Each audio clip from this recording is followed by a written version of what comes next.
So as a new group of leaders emerging for the Republican Party, a class of GOP young guns are taking the spotlight.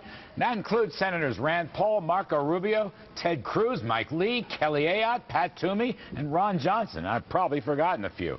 Let's not forget Chris Christie, who beat Governor Andrew Cuomo 45 to 28% in a new national poll just out, and comes the closest to actually defeating Hillary Clinton in a head-to-head poll for you-know-what, the White House. Let's talk about this. Here now is our panel: Blake Zeff, Salon.com politics editor; Hadley Heath, senior policy analyst with the Independent Women's Forum; and my pal Mark Simone, WOR radio host.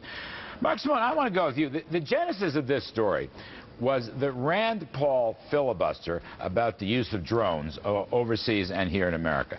And John McCain went ballistic. So did his pal Lindsey Graham. But John McCain starts calling them wackos and wacko birds, the people that were around Rand Paul during that, Mike Lee being one of them, Ted Cruz being another. Is there a change now? Is John McCain just too far out there, and this is the new group that's going to run the Senate and the GOP? I don't know. I mean, I like Rand Paul. He's a very intelligent guy. He made some great points, but he does look, I hate to say it, he can look a little nutty. And anytime anybody talks for 12 hours, you're going to look nutty. And there's the old guard who've been ineffective. They've lost this. Right. They've lost us the White House, who are listening to them for the last couple of elections. There's this new guard who I don't think has really accomplished much of anything. And you got the middle guard. The middle guard are guys like Chris Christie, governors, McDonald in Virginia. There's great governors who've really accomplished things, and that's who we should be listening to. Those should be the models for the future of the GOP. All right, Blake, let me ask you essentially the same question, and I want to add some important names. I mean, around Rand Paul directly that night was Mike Lee and Marco Rubio and Ted Cruz. There was some other. They were right with him. Right. The thing. Okay. He's asking good questions. I don't know that anything was resolved, but whatever. A lot of liberals agree that he's asking the right questions. Yep. But you've got other guys who I think are very influential. Pat Toomey is a fiscal expert. Kelly Ayotte, fiscal and military expert. Ron Johnson, a fiscal expert. These guys were at the Obama dinner that night, which I approve hardly. Right. But I think they are part of the new leadership, and I think John McCain is way too hard on these guys. Look, it was not a good moment for John McCain. I think when you have these older guard, this is what happens all the time, in fairness to John McCain. You've got senators who've been there for a long time. They start to get a little bit older, start to get in their 70s and 80s, and you've got kind of the younger guard come up. And the younger guard, it's good. It's healthy for a party to have this younger guard. I mean, he's a great American. I'm not implying others. Of course. He's a personal friend, but I just don't think he's in the flow. He's not in the swing of things the way this new crowd operates. It's not personal. This is my point. It's not personal or particular to John McCain. It's as you get older and you have this older guard, it's time to make way. But he overreacted. He got very upset. It looked like one of those get off my lawn moments. You remember that Dana Carvey Saturday Night Live sketch in the 80s where it was like, when I was young, you know, he was a grumpy old man. Yeah. That's what McCain looked like here. That was me just last evening. Hadley, these guys, this new crowd is free market, almost libertarian on the economy. Strong national defense, but very free market. Is it going to change the center of gravity in the Senate? Is it going to change the center of the gravity in the whole Republican Party?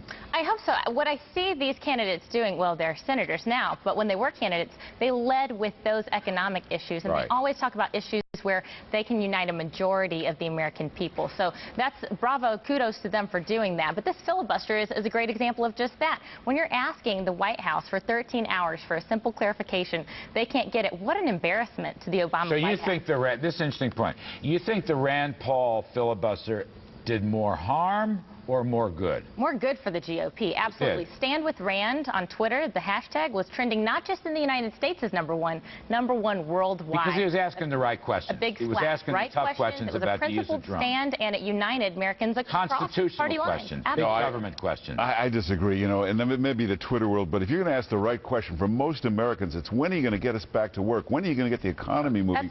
We're not worried about getting hit by a drone in a cafe. It's not a big sure? After a 13-hour filibuster, man, I'm looking around. You know how Rudy Giuliani used to say, look around carefully when you walk outside? No, but Republicans have been asking. Republicans have been asking about the economy for a long time. If you're going to do a Mr. Smith Goes to Washington, it has to be about something more mainstream than drone strikes in America. All right, how about, let me go back to your other point that I like better. Chris Christie. he really clocks Andrew Cuomo in this poll that we read about in today's New York Post. Now, Chris Christie is a guy, I mean, I think the Conservative Political Action Committee is nuts not to have have invited him. We've already covered that story here. But clearly, he's the most popular governor in the country.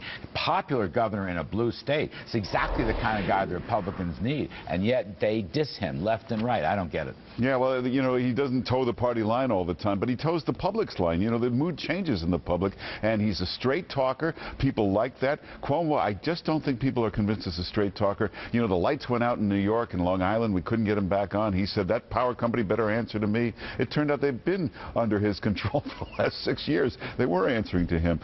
Too much theatrics with Cuomo. Christie, a straight shooter, a tough talker, and that's what people want. He runs closest, Hadley, I'll give you the last word on this one. He runs closest to Hillary Clinton for president in 2016. I know that's a long time away, but sometimes that's how you gauge that. He loses to her by only 8 points, which is frankly half of what the others lose to her by. What do you think of Christie?